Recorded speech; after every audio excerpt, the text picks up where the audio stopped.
que eu falei pra você, tá arrumadinho o bagulhinho dele. Caralho, você puxou eu mesmo, hein, Joe? Olha que coisa aí. Eu não deixei nessa. Olha, igualzinho, malandro. Ele é mais teu filho do que o Henrique. Olha, velho. Nós somos bonitos pra porra, velho. Olha, o que é isso? E aí, trampando direto? Hã? Tá com saudade de mim, não? Dá um abraço aí, pô. Dá um abraço aí, cara. Aí, ó. Isso aí é foda. Ah, quero um abraço.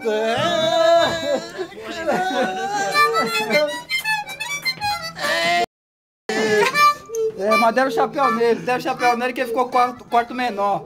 Não, foi ele que quis. Por quê, velho? Eu te quis nada, eu queria o grandão lá. Aí, ó. Deram chapéu. Deram chapéu de você, velho. Deram chapéu de você. Igual eu. Não, não é. Sabe o que é? É que esse aqui não era pra ser um pássaro, era pra ficar dois num só. Então eles não quiseram. Então ele optou por ficar no pequeno pra não ficar com o Danilo. Entendeu?